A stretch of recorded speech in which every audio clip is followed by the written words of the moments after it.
이번 고난 주간을 맞이해서 어저께 주일 새벽부터 가상 7원의 말씀을 묵상하고 우리 예수님의 마음과 예수님의 사랑에 대해서 깊이 묵상하기를 원합니다. 다음 주일 새벽 예배까지 가상 7원의 말씀 7번의 말씀을 나누기를 원합니다.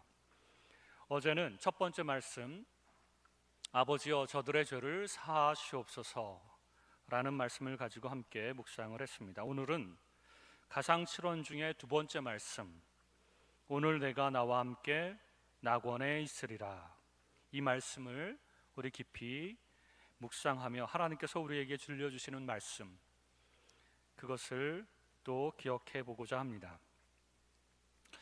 오늘 저희가 읽은 본문의 말씀은 예수님과 함께 십자가에 달린 두 강도에 관한 짧은 사건입니다. 십자가 사건 중에서도 짤막하게 이 사건을 누가는 소개하고 있는데요. 처음엔 양편에 있는 두 강도 모두 예수님을 비방하였습니다. 그들은 비방할 자격도 없는 행악자였는데도 예수님을 비방하였죠. 유대인들은 메시아를 구원자, 특별히 정치적인 구원자로 여겼습니다. 그래서 강도들이 예수님이 메시아라면, 당신이 구원자라면 너와 우리를 구원해 보라고 조롱하였습니다. 양편에서 함께 십자가에 못 박힌 행악자들마저 조롱하는 모습은 예수님이 받으신 수모가 얼마나 컸는지를 보여주고 있습니다. 왼편 강도는 미완료 시제를 사용하여 조롱하였다고 하는데, 이 말은 계속적으로 예수님을 비방하고 조롱한 것을 의미합니다.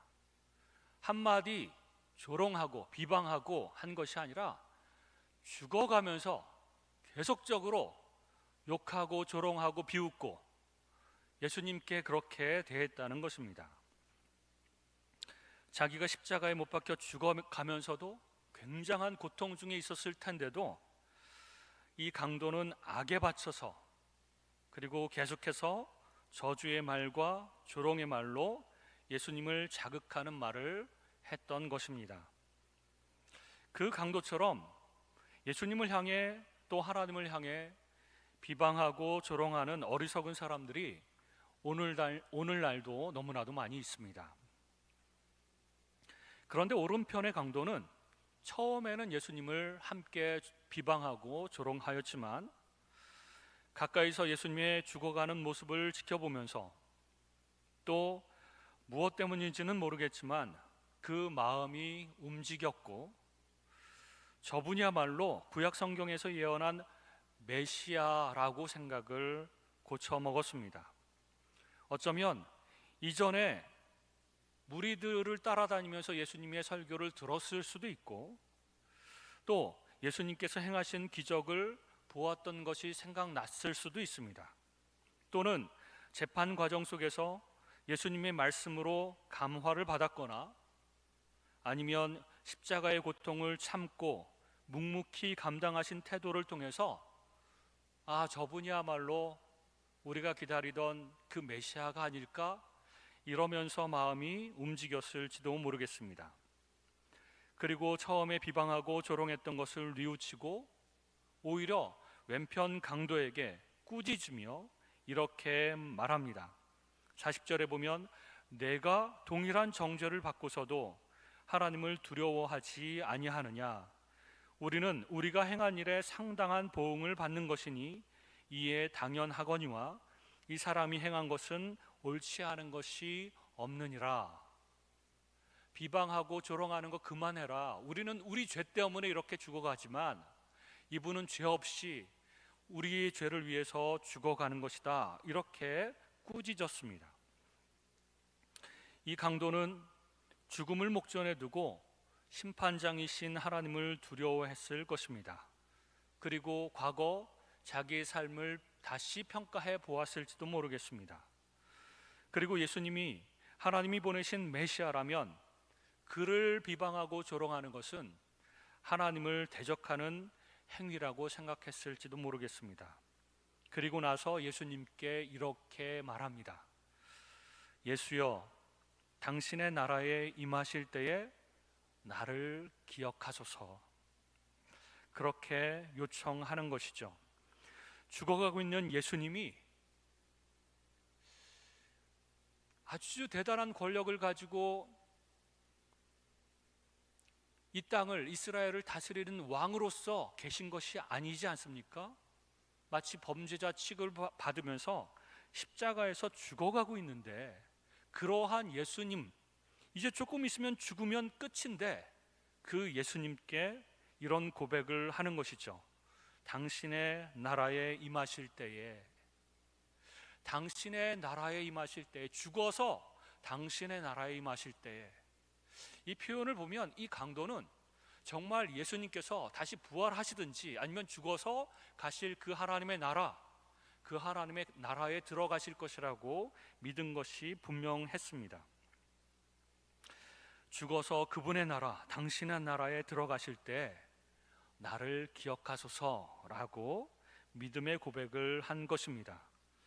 그래서 죽음 이후 예수께서 왕으로 임하실 하나님의 나라를 인식했다라고 하는 것을 나타내 보여주고 있습니다. 이 강도는 거창한 신앙 고백을 하지도 못하고 겨우 나를 기억하소서라고 했을 뿐입니다. 더욱이 믿음 이후에 믿음의 열매를 맺거나 혹은 주님을 위해서 복음 사역을 한 적도 없습니다. 이 강도는 행한 것도 없습니다. 그저 믿고 고백하고 죽었을 뿐입니다. 나를 기억하소서라는 강도의 신음소리 한마디를 듣고서 예수님은 그 강도에게 이렇게 말씀해 주십니다. 오늘 내가 나와 함께 낙원에 있으리라.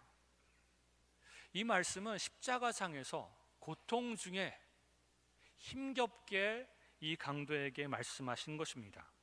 예수님은 엄청난 육체적 고통, 정신적인 고통, 그리고 나중에 설명하겠지만 영적인 고통을 겪고 있는 십자가상에서도 옆에서 자기 스스로 끔찍한 죄를 지어서 죽어가는 그 강도, 그리고 처음에는 예수님을 비방했던, 조롱했던 그 강도,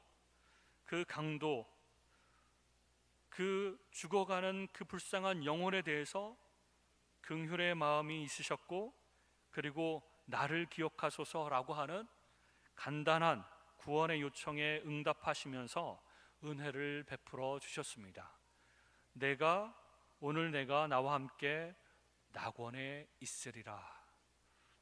이 강도의 고백은 그저 주님, 나를 불쌍히 여기시고 저를 기억이라도 해 주십시오 라고 하는 간단한 요청이었습니다. 그러나 그 간단한 요청에 예수님은 말씀하시기를 내가 나와 함께 낙원에 있을 것이다, 천국에 있을 것이다, 이렇게 응답하신 것입니다. 이 강도는 교리 공부, 특별히 천국에 관한 교리 공부도 한 적이 없고 천국에 대해서도 개념만 알지 전혀 기대하지도 않았을 것입니다. 예수님이 들어가시는 그 나라가 어떤 나라인지도 몰랐을 것입니다. 그러나 주님, 당신이 당신의 나라에 임하실 때에 나를 기억하소서, 전혀 기대하지도 않고 이렇게 고백하였습니다. 그저 조금 나에게 긍휼을 베풀어 주시고 나를 조금 기억해 주시면 감사하겠습니다, 이렇게 고백을 한 것이죠. 그런데 여러분 한번 상상을 해보십시오. 지금부터는 제 상상입니다. 성경에는 없지만 그날 강도가 죽어서 눈을 떠보니 상상을 초월한 천국이 펼쳐져 있었을 것입니다. 그저 조금 기대하고 주님, 나를 조금만 기억해 주십시오, 나를 불쌍히 여겨 주십시오 라고 기도했는데 죽었다가 눈을 떠보니 상상을 초월한 그런 천국이 펼쳐져 있었을 때 그 강도는 그 마음이 어떠했겠습니까? 그야말로 낙원, 파라다이스, 완벽한 나라, 행복한 나라, 빛의 나라, 영광스러운 나라에 자기 자신이 그동안 죄만 짓고 강도짓만 하고 그렇게 나의 죄 때문에 죽었는데 이런 나라에 초청을 받아서 들어갔다고 한번 상상을 해보십시오. 얼마나 얼떨떨해 하면서도 얼마나 좋았을까요? 마지막에 마음을 고쳐먹고 마지막에 예수님께 나를 불쌍히 여겨주시고 나를 기억해 주십시오라고 기도했던 작은 믿음의 그 고백, 그것 때문에 하나님 나라에 들어가게 되었다는 것입니다. 얼마나 놀랍고 얼마나 기뻤을까요? 이처럼 우리 주님은 우리가 생각하고 우리가 기대하며 요청하는 것을 넘어서 더 큰 것을 주십니다. 상상할 수 없는 하늘의 복을 주시고 이 땅 가운데서도 우리가 요청하지 않은 것까지도 하나님께서는 넘치도록 우리에게 주신다는 것입니다. 언제 예수님께서 그렇게 하셨죠?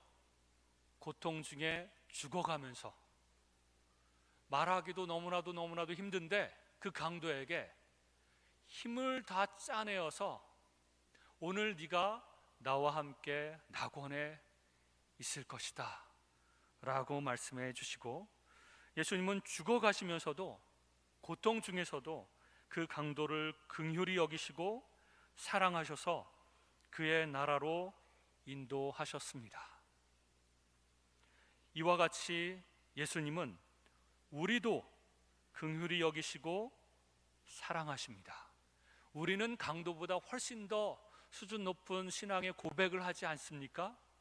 그리고 예수님에 대해서 자세히 알고 믿음의 생활에 대해서 또 천국에 대해서도 너무나도 강한 확신으로 주님 앞에 고백했을 것입니다. 그런 우리에게 걱정하지 말아라.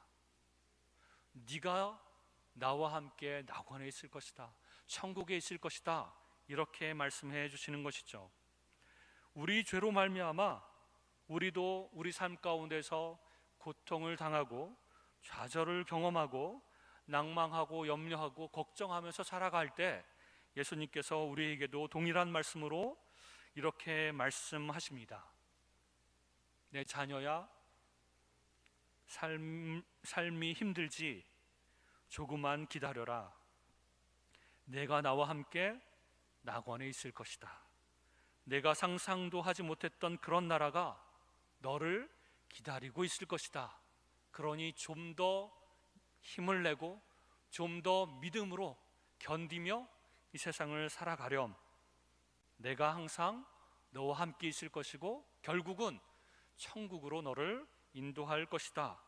이렇게 이 세상에서의 힘든 삶을 살아가며 믿음으로 살아가려고 애를 쓰는 우리 하나님의 백성들에게, 하나님의 자녀들에게 천국의 소망을 주시며 격려하는 말씀, 십자가상에서 하시는 말씀이십니다. 고통 중에 죽어가시면서 하시는 말씀이시죠. 우리를 사랑하시기 때문에 자신의 고통을 생각하지 않으시고 자신의 죽음도 생각하지 않으시고 오직 우리의 안위만 생각하시고 우리가 천국에 들어가는 것들만 생각하시면서 그렇게 우리에게 격려하시고 힘내라고 말씀하시는 것, 이번 주 고난주간에 우리가 묵상해야 할 예수님의 마음입니다. 그리고 예수님의 사랑인 것이죠. 우리가 이것을 기억하면서 함께 이번 주간을 주님 사랑하면서 주님 생각하면서 그렇게 보내시기를 주님의 이름으로 축원합니다.